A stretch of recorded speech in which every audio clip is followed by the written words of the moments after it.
নিয়মিত নামাজ পড়া মেয়েদের জীবন হঠাৎ করে স্বপ্নের মতো হয়ে যায় না। সব সমস্যা একদিনে শেষ হয় না, সব কষ্ট মুছে যায় না, কিন্তু কিছু জিনিস নীরবে বদলাতে শুরু করে। আল্লাহ প্রথম যে জিনিসটা দেন তা হলো শান্ত মন। যে মেয়েটা নিয়মিত নামাজ পড়ে তার জীবন যতই ব্যস্ত হোক, ভেতরে একটা শান্ত জায়গা থাকে। সবাই যখন ভেঙে পড়ে সে একটু ধীরে নিঃশ্বাস নিতে পারে। আল্লাহ দ্বিতীয় যে জিনিসটা দেন তা হলো ধৈর্য। নামাজ মেয়েদের শেখায় সব কিছু এখনই ঠিক হবে না, কিছু কষ্ট সময় নিয়ে সারাতে হয়। আর ধৈর্য মানে চুপ থাকা না, ধৈর্য মানে আল্লাহর ওপর ভরসা রাখা।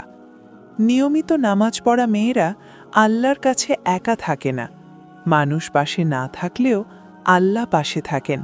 এই বিশ্বাসটাই মেয়েদের সবচেয়ে বড় শক্তি হয়ে দাঁড়ায়। আল্লাহ আরও যেটা দেন তা হলো নিজের ওপর ভরসা। নামাজ নিয়মিত করলে একটা কথা মনেই বসে যায়, আমি পারি।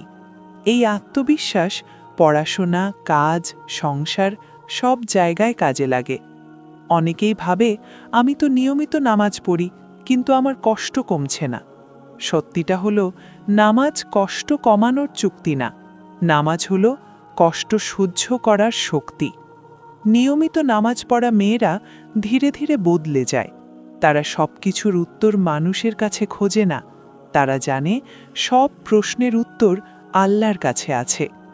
আল্লাহ আরেকটা বড় জিনিস দেন, নিজেকে মূল্যবান মনে করার অনুভূতি। যে মেয়ে আল্লাহর জন্য সময় বের করে, আল্লাহ তাকে নিজের কাছে তুলে নেন। এই সম্মান কেউ কেড়ে নিতে পারে না। প্রিয় বোন, তুমি নিখুঁত না হলেও যদি নামাজটা আঁকড়ে ধরো, আল্লাহ তোমাকে আঁকড়ে ধরবেন। এটাই বাস্তব কথা। নিয়মিত নামাজ পড়া মানে তুমি ফেরেশতা হয়ে গেছো এমন না।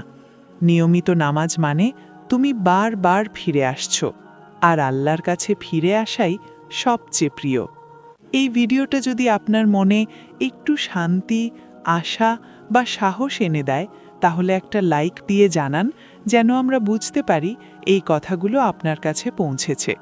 আপনি নিয়মিত নামাজ নিয়ে কোন জায়গায় সবচেয়ে বেশি লড়াই করেন, কমেন্টে একটা শব্দে লিখুন, আপনার কথাটা আমরা পড়ব ইনশাল্লাহ।